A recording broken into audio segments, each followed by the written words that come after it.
Now, for the present, I think considering some of the stuff we've already talked about on the show here before, we kind of have to talk about Scoob.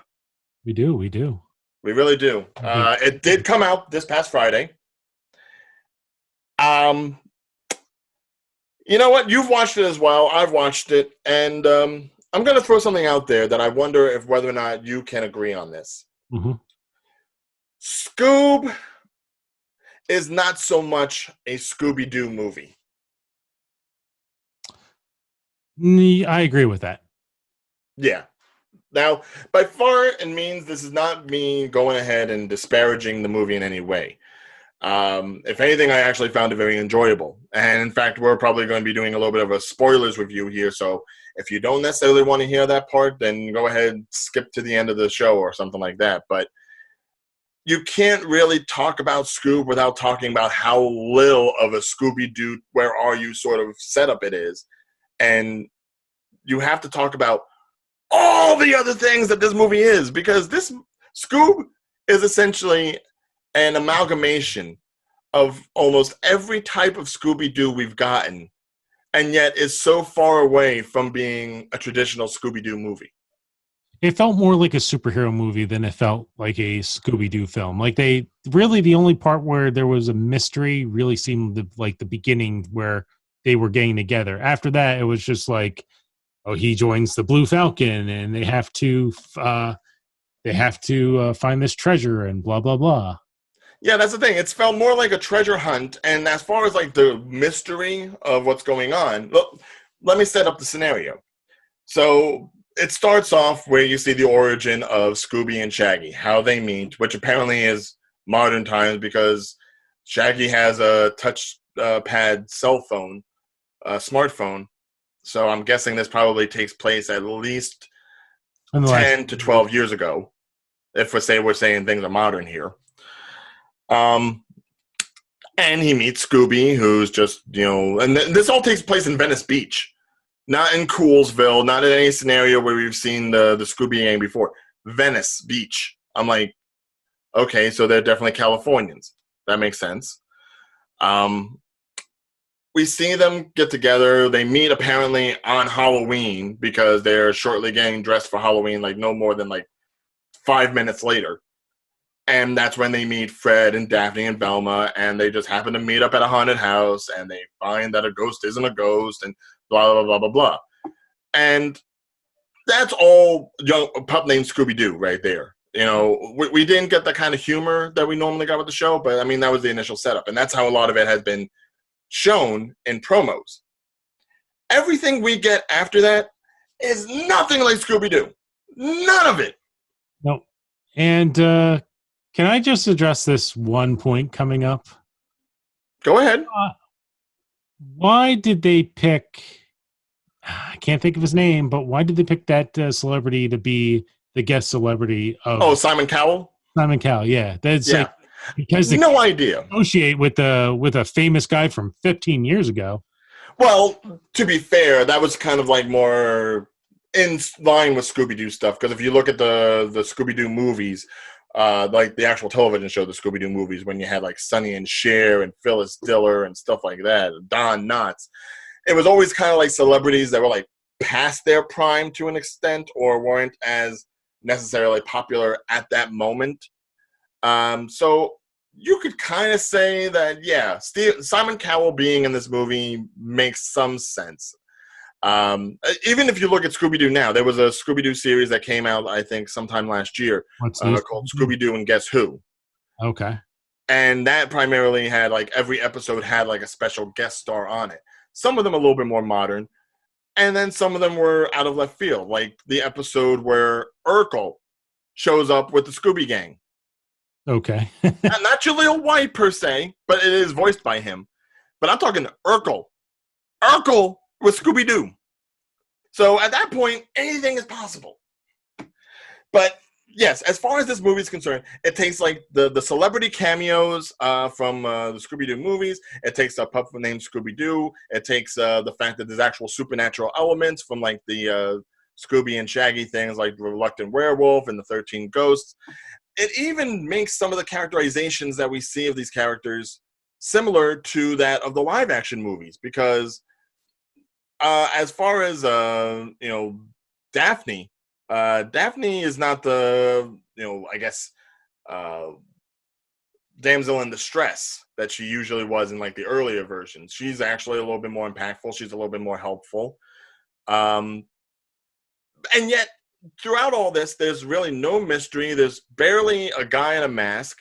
They're the tropes of like Jinkies and Zoinks and Daphne, Velma losing her glasses, and everyone splitting up into two teams. I mean, that it's so unlike a Scooby-Doo movie, and I think that almost kind of works for it. I I guess I can kind of agree with that. The feeling to me was it was more of a superhero movie, and I'm a superhero fan, so I kind of like that aspect of the film. There was a lot. I kept going back and forth with this film. I would like it, and then I cringe, and then I like it again, and then I cringe. It felt like for every good moment this movie had, there was another moment that didn't hit the mark quite well. Well, I mean, okay, let me preface this.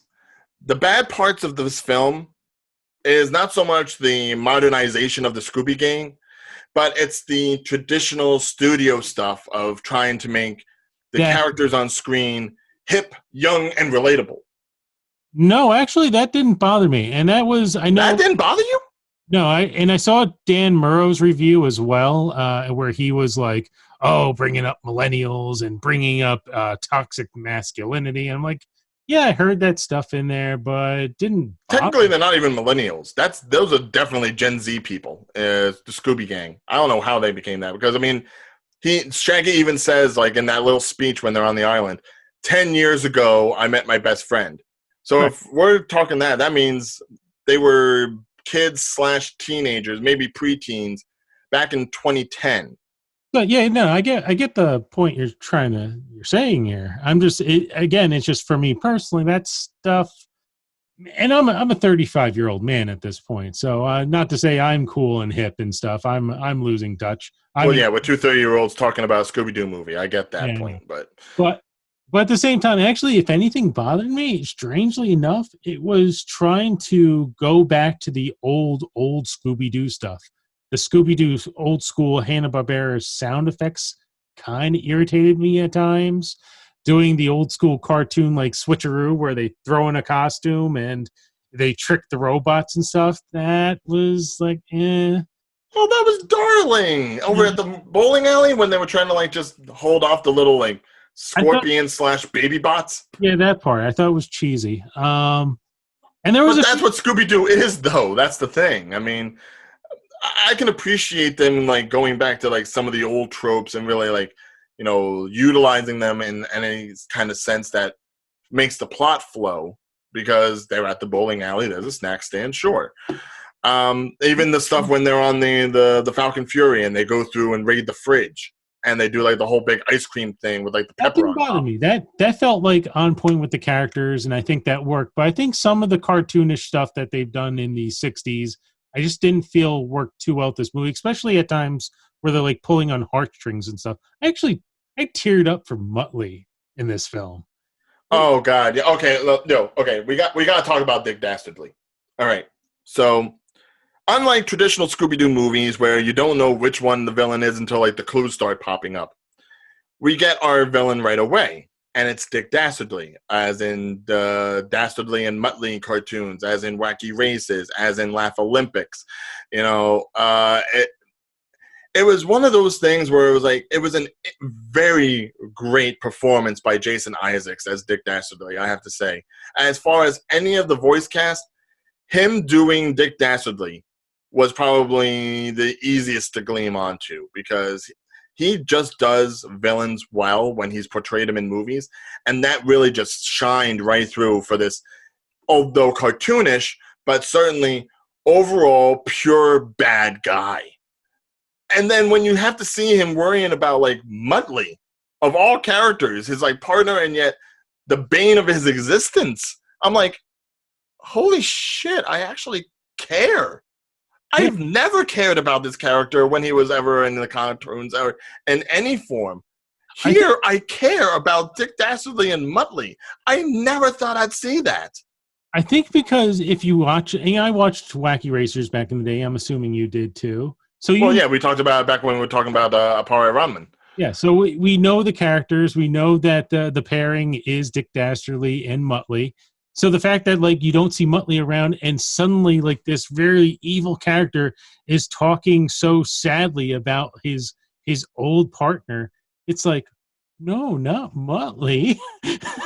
I think that was it. We actually, it's a weak connection, but it's a strong enough connection to be a tearjerker, and it got me a few times in the film. Dude, it was a stronger connection that I felt there than I felt between Shaggy and Scooby.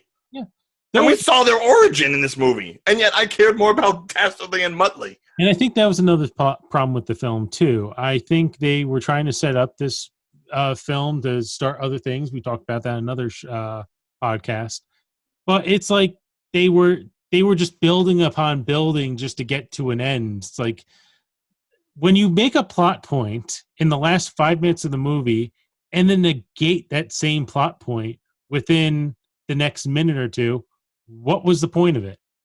It's like, you can only lock this door, but one person has to lock it from the other side. We learned this in the last 5 minutes of the film. And then, like, there's this sad goodbye between Scooby and Shaggy, and suddenly that's all negated. Like, oh no, they're not. No one's stuck on the other side of the wall. They're out. Yeah, no, okay, that I'll admit the ending was a little contrived, but then again, what animated Warner Brothers Hanna-Barbera ending hasn't been contrived? I mean, the only one I could say probably without a shadow of a doubt was maybe Scooby-Doo on Zombie Island. Well, the little things too, like, well, now Scooby and Shaggy are not friends anymore, but they are friends, and they need to forgive each other. It's Well, just they like fought. You know, friends fight they fight, but sometimes. it's like it's just these things that were thrown in to kind of move the plot forward, but didn't really add anything, and sometimes, just in my opinion, didn't make sense. It was, in my opinion, a weak story. Like I said, there was a lot of things I liked. I loved the animation. I did love. You said that there was a weakness between Scooby and Shaggy. I actually did kind of like their relationship, except for that part where they're like, well, now they're upset at each other. Um, but yeah, the overall story I think was weak. I think it seemed like they just kind of threw it together. Well, I think the whole idea of them throwing in things together really plays more into the fact that this wasn't a Scooby-Doo movie. It was Scoob being used as the linchpin for this overall Hanna-Barbera universe, everything's connected sort of idea. And you saw that with so many call-outs to so many different Hanna-Barbera characters throughout the movie. I'm not just talking about Dick Dastardly and Muttley. I'm not talking about Blue Falcon and Dynamite, and even Dee Dee and Captain Caveman. But all the stuff in the background, too, whether it be posters of the Hex Girls from the old Scooby-Doo movies and video games of Penelope Pitstop and The Impossibles, Frankenstein Jr., even the Jellystone billboard. This was one of those things that I loved. Because if you look at the scenes where Fred, Daphne, and Velma are driving to the Dastardly's hideout, if you look at the background, they're reusing the same background as you continuously see them driving, because the Jellystone National Park billboard shows up like 2 or 3 times as they're driving. So you know they were using it just like Hanna-Barbera did back in the day. You know what though? There was no SWAT cats, and I'm mad. I want SWAT cats. Well, there was also no Where's the Two SWAT Stupid cat? Dogs either, but something's got to be saved for a sequel. Which I'll admit, if they ever do make another Hanna-Barbera movie, I don't want them to focus on Scoob again. You know, we've already seen Scoob, and we know what Scoob does. With the whole Scooby gang, they're all set in Venice. They have their outpost. They're making Mystery Inc. a thing. Fine. They'll continue their misadventures. Blue Falcon and Dynamite. We get it. Blue Falcon retired. The son's taken over, which I hate that the son was named Brian, because in my mind, Brian always leads to Ryan, and so I was getting triggered by a lot of things. And I'd like them to go off on a tangent and really go into some other characters that would be existing in this world. Like I said in the previous episode, you know what I want to see? I want to see some speed buggy now. I want there to be a talking car. I have to ask, do you think that this whole entire movie was just a setup for them to do an actual Blue Falcon film, but not enough people knew who Blue Falcon was? It's a possibility. I mean, for what Blue Falcon and Dynamite were, first of all, loved Ken Jeong as Dynamite. Mark Wahlberg as Blue Falcon. I thought that worked. It worked. He played the dullard well enough. Do I want to see more of that? I don't know. And and as far as like cameos concerned and everything like that, Tracy Morgan as Captain Caveman, completely wasted. Yeah, I mean, how long was his scene? Maybe 5 minutes?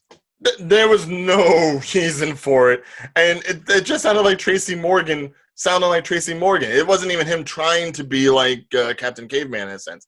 I got it with like a lot of. Well, no. Here's the thing. At least he wasn't going Bunga Bunga Captain Caveman looking for. I would have at least appreciated an Unga Bunga at some point. I never got an Unga Bunga. All right, like I get some of the changes because if you're gonna have Shaggy and Scooby be goofballs, you don't want Dynamite to be a goofball, even though he was in the original animation.